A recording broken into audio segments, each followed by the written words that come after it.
దానం చేయాలనుకుంటే అనుకున్నప్పుడే చేయాలి. రేపో మాపో. Hi hello everyone. ముందుగా అందరికీ శ్రీరామనవమి శుభాకాంక్షలు.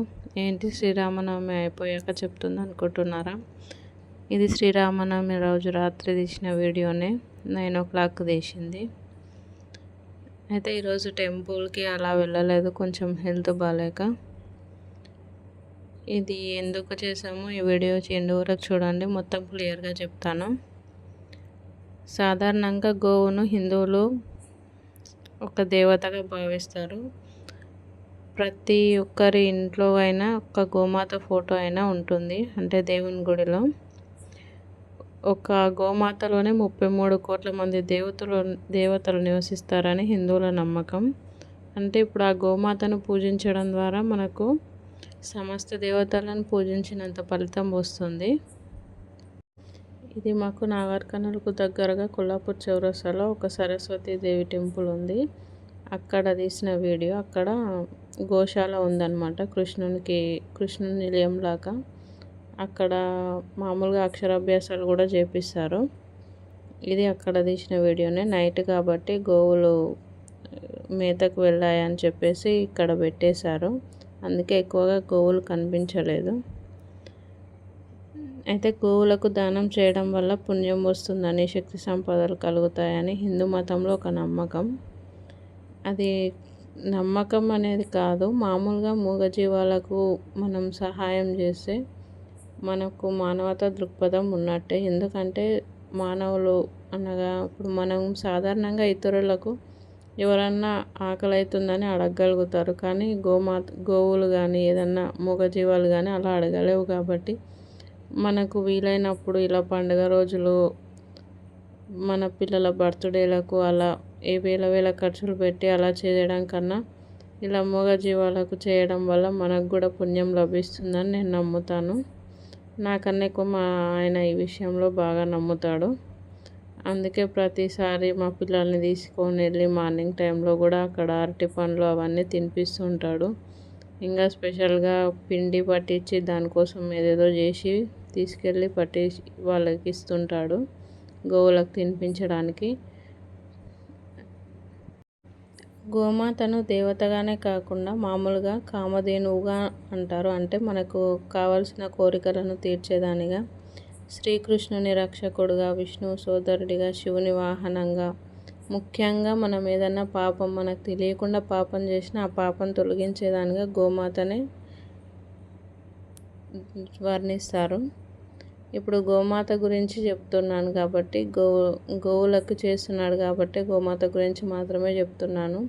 అంటే ఇది ఇతరులను ఎవరిని కించపరచడానికి కాదు. హిందూ సంప్రదాయం అన్నానని చెప్పేసి వేరే వాళ్ళకు ఇది వర్తించదని కాదు. చాలామంది వేరే వాళ్ళు కూడా ఈ పనులు చేస్తుంటారు. ఎందుకంటే మతం ముఖ్యం కాదు, చేసే పని ముఖ్యం. మనకు మానవతా దృక్పథం ఉండాలే కానీ మతంతో మనకు అవసరం లేదు. మనం చేసే మంచి పనులకు మతం పేరు అనేది రుద్దొద్దు అనేది నా అభిప్రాయం. కాకపోతే హిందూ సంప్రదాయం అని చెప్పడానికి కారణం ఏంటంటే, ముఖ్యంగా హిందూ సంప్రదాయంలో అంటే మన భగవద్గీత ఇలాంటి వాటిలో ఎక్కువగా వీటి గురించి వివరించడం జరిగింది కాబట్టి దాని గురించి మాత్రం అలా చెప్పాను. వేరే మతస్థులను తక్కువ చేయడానికి కాదు.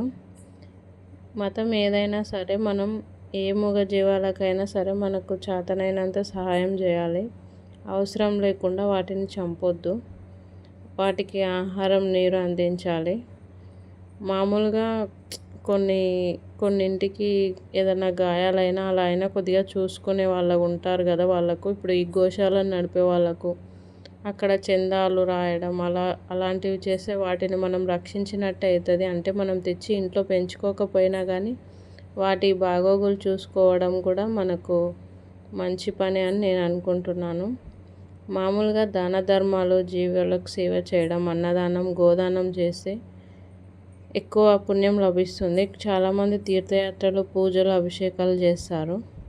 కానీ ఎంత తీర్థయాత్రలు చేసినా మనలో భక్తి లేకుండా చిత్తం శివుని మీద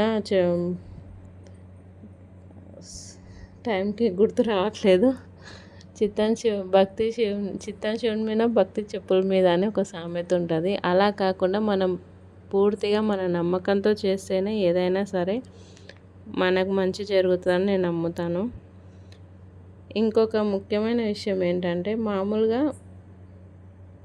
హిందూ సంప్రదాయం ప్రకారం భార్యాభర్తలలో పుణ్యం ఎవరు చేయాలనేది దాని గురించి ఆలోచించడం కాదు, పరిశీలిస్తే పుణ్యకార్యాలలో ఇద్దరు పాల్గొనాలి. కానీ పాపం విషయంలో మాత్రం భార్యాభర్త ఇద్దరు సమానంగా పాపాన్ని పొందుతారు. పుణ్యంలో భర్త చేసిన పుణ్యాలు భార్యకి 80% తగ్గితే భర్తకి 20% మాత్రమే దక్కుతుందంట. కానీ భార్య పాపం చేస్తే ఆ పాపం భర్తకు కూడా వస్తుంది. భర్త పాపం చేస్తే ఆ పాపం భార్యకు వచ్చే ఛాన్సెస్ తక్కువ అని. అయితే భార్య పాపం చేస్తే ఆమెకు ఎక్కువ పాపం వస్తుందని మన గ్రంథాలు చెప్తున్నాయి. అంటే ఇప్పుడు ఈ పాపాల సోది నాకెందుకు అనుకుంటున్నారా అంటే, ఏదైనా సరే భార్యాభర్తలు పాపపుణ్యాలు వాళ్ళకి తెలిసి చేసినా తెలియకుండా చేసినా ఇద్దరికీ దాని ఫలితం అనేది సమానంగా ఉంటుంది మ్యాక్సిమం. అందుకోసమని ఈ విషయం చెప్తున్నాను. అంటే మేమేదో పాపాలు చేసినందుకు ఈ పనులు చేస్తున్నామని కాదు, కాకపోతే మనకు తెలియకుండా ఏదన్నా చేసినా కూడా ఇలా వెళ్తాయి. ఇప్పుడు మామూలుగా మనం వ్రతం చేసినప్పుడు మనకు తెలియకుండా ఏదన్నా పాపం చేసినా ఏదన్నా తప్పులు చేసినా అవన్నీ వెళ్ళిపోతాయని ఎలా చెప్తారో, ఇలా గోవులకు ఆహారం అందించడము, మూగజీవాలకు నీరు కానీ ఏదన్నా మనకు చేతనైనంత సహాయం చేయడం, అప్పుడప్పుడు వాటి బాగోగులు చూసుకోవడం వల్ల మనకైతే మంచిగా జరుగుతుంది. ఇంకొకటి ముఖ్యంగా పిల్లల బర్త్డేలకు అనే కాదు, మనకు వీలైనప్పుడల్లా పిల్లలకు కూడా అలాంటివి అలవాటు చేయాలి. ఆల్రెడీ మా పాప మా బాబు అయితే వీళ్ళు పనులు చేస్తారు, అంటే మా సార్ తీసుకెళ్తాడు. ఇంకొక ముఖ్యమైన విషయం ఏంటంటే, మామూలుగా ఇప్పుడు అనాథ పిల్లల ఆశ్రమాలు ఉంటాయి, అక్కడికి వెళ్ళి పిల్లల బర్త్డేలకు కేకులు కోయించకుండా, అంటే లాస్ట్ ఇయర్ మా పాప బర్త్డేకి స్టార్ట్ చేసినాం మేము కూడా. అంటే ఇదేదో గొప్ప కోసం చెప్పట్లేదు, ఒక 50 మెంబర్స్కి ఫుడ్ పెట్టించాము. కానీ అక్కడ మాత్రం కేక్ కోపియొద్దు అనేది నా ఆలోచన. ఎందుకంటే అక్కడ కేక్ కోపిస్తే ఆ పిల్లలకు కూడా మా అమ్మ నాన్న ఉంటే ఇలాగే చేస్తారు కదా అని ఒక బాధ అనేది మనం కలిగించిన వాళ్ళం అవుతాం. కాబట్టి ఓన్లీ ఫుడ్ మాత్రమే పెట్టించాము మేము. కేక్ ఈవినింగ్ ఇంటి దగ్గర కోసం అది కూడా వద్దనుకున్నాం, బట్ పాప ఇన్సిస్ట్ చేసింది, అందువల్ల తీసుకురావాల్సి వచ్చింది. అందుకే ప్రతి ఒక్కరికి చెప్తున్నాను, మన వల్ల ఒకరు బాధపడకుండా చేసే ఏ పనైనా నా దృష్టిలో మంచి పనే. అందుకే వీలైనంత వరకు ముందుగా మనుషులుగా జీవించండి, తర్వాత వేరే వాళ్ళ గురించి ఆలోచించండి. అంటే మనుషులుగా అని ఎందుకు అంటున్నానంటే, ఇప్పుడు ఈ ఉరుకుల ప్రపంచంలో అందరూ ఆలోచించడం అనేది బంద్ చేశారు. ఏదో స్టేటస్ల కోసం దానికోసం. ఇప్పుడు నన్ను కూడా అనొచ్చు, ఇప్పుడు నువ్వు యూట్యూబ్లో పెడుతున్నావని.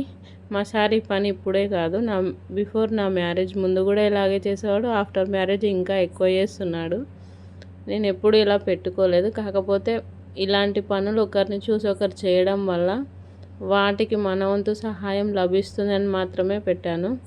ఎస్పెషల్లీ ఈ వీడియో పెడుతున్నట్టు మా ఆయనకు కూడా తెలియదు, ఎందుకంటే మా ఆయనకు కొంచెం షో ఆఫ్ నచ్చదు, అందుకోసమనే చెప్తున్నాను.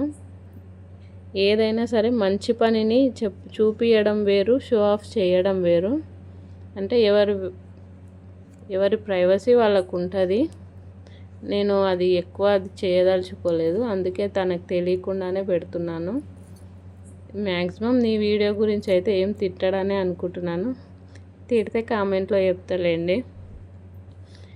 మీరు ఎప్పుడైనా ఇలా చేశారా? మీ పిల్లల బర్త్డేలకు ఏమన్నా? నా ఆలోచన మంచిదనా? మీకు ఎలా అనిపించింది ఈ వీడియో?